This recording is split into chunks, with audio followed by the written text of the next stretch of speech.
Hi everyone, it's Papa Nasty here, and today I'm making a video about Warhammer Chaos and Conquest. And today the video is going to be about ghosting in PvP. It was going to be about warbands, but I thought about it, and in order to participate in a warband, you pretty much need to know how to ghost first. So that's why we're going to do ghosting first. So looking at the account here, I've already set it up so that it's just about ready for ghosting. So the first thing that you'll notice is that my resources up here are all pretty low. So I've got 1.1 million protected resources, right, which we can see on the overview tab in your keep.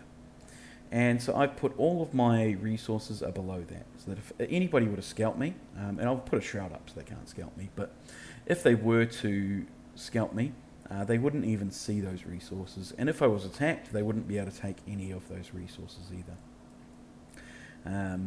So that means there's little point in them attacking me, and I lose nothing if they do, or no resources.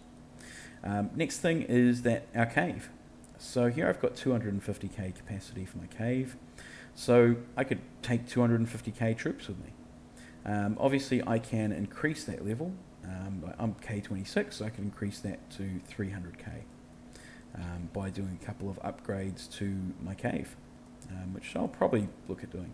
But there's other things I can do as well to increase that capacity. The first thing is our Norskin Fortress skin. Right, so this will increase your cave capacity by 75k. It'll also reduce the cost of both producing and healing your tier 3 units by 15% while it's on. So the main use of this usually is the capacity and then healing your tier 3. The other thing which we can do is we can equip our Helm of Avarice. At Legendary this adds 100k space to our cave capacity. And so now I've gone from 250k capacity to 425. And of course that could be 475 if I wanted to boost it up a bit more. So that's kind of handy. However, I probably don't. I mean, if I'm just running around hitting inactives, then it doesn't really matter what gear I'm in or what spec I'm in or anything. So I can run around with this many troops if I want, and just to hit things, whatever. If I want to hit active players, then I probably don't want to use this gear, and I probably don't want to use this keep skin. And if somebody attacks me, I've only got about 9 seconds to cave my stuff, right? So changing my keep skin, changing my gear, and then clicking on the cave, I don't know about that. So you don't want to rely on this extra cave capacity unless you're going to be using the gear. If you're just sending to a warband, however, then it doesn't matter, because you don't need to. It doesn't matter what gear you're in when you send to a warband. Well, it doesn't matter what helm you're in. You obviously want to have your Murderous Cuirass of Butchery, and you probably want to have your Bastion of Blood, your Blood Bastion keep skin equipped. So if we were to swap to those and then use that capacity, is probably ideal for if you are thinking about sending to a warband. So that would mean I'd have 350k capacity, right? So I can do that, right, for if I'm going to send to a warband.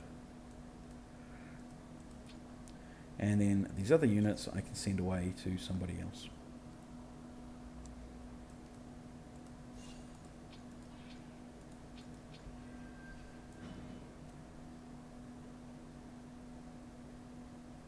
And that's how to do things completely safely.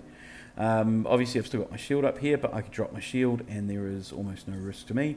The only thing that somebody could do is bash my defenses.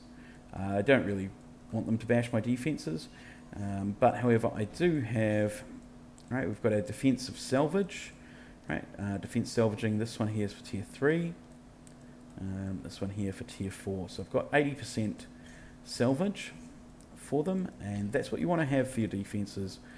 Or alternatively, just don't build any defenses. But there is also an item you can get from the dwarves, from the Dwarven Army event.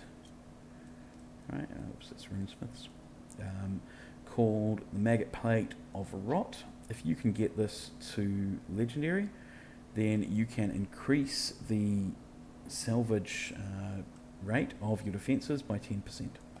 This makes this an amazing item for when you're ghosting, particularly if you have somebody that you've really annoyed who wants to constantly keep attacking you, and your defenses can just absolutely smash them each time that they attack, and you're only losing 10%.